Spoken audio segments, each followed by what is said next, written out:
வாகனங்கள், வீட்டு உபயோகப் பொருட்களுக்கான வரிச் சலுகை இந்த ஆண்டு முழுமைக்கும் நீடிக்கும் என்று மத்திய நிதியமைச்சர் அருண் ஜேட்லி அறிவித்துள்ளார்.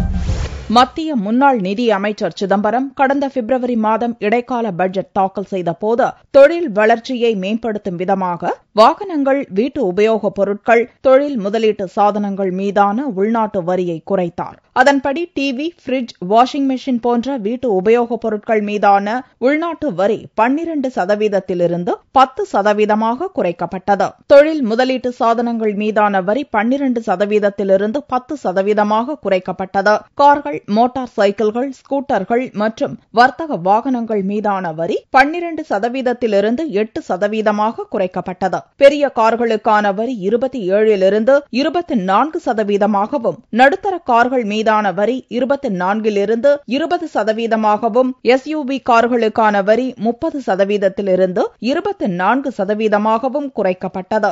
எக்சைஸ் வரி குறைப்பு ஜூன் 30ஆம் தேதி வரையில் அமலில் இருக்கும் என்று சிதம்பரம் அறிவித்திருந்தார். இந்நிலையில் குறைக்கப்பட்ட வரிச் சலுகையை மேலும் 6 மாதத்துக்கு, அதாவது டிசம்பர் 31ஆம் தேதி வரைக்கும் நீட்டிக்க முடிவு செய்யப்பட்டுள்ளதாக தற்போதைய நிதியமைச்சர் அருண் ஜேட்லி புதனன்று தெரிவித்தார். இந்த முடிவால் குறுகிய காலத்துக்கு அரசுக்கு வருவாய் இழப்பு ஏற்பட்டாலும் நாட்டின் பொருளாதாரத்துக்கு நீண்ட காலத்துக்கு பயனளிக்கும் என்றும் ஜேட்லி கூறினார்.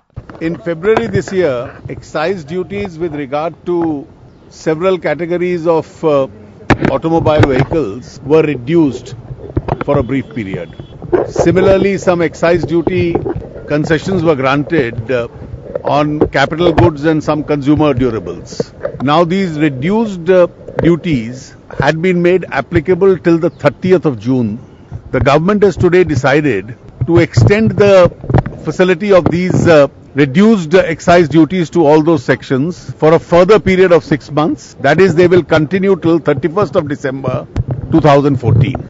வாகனங்கள் மீதான உள்நாட்டு வரி குறைப்பு மேலும் 6 மாதங்களுக்கு நீடிக்கும் என்ற அறிவிப்புக்கு வாகன உற்பத்தியாளர்கள் வரவேற்பு தெரிவித்துள்ளனர். நீண்ட காலமாக விற்பனையில் சரிவை கண்டுள்ள வாகன உற்பத்தி தொழிலுக்கு ஜேட்லியின் அறிவிப்பு ஊக்கத்தை அளித்துள்ளதாக மாருதி, ஹோண்டா, டாடா போன்ற நிறுவனங்கள் கருத்து கூறியுள்ளன.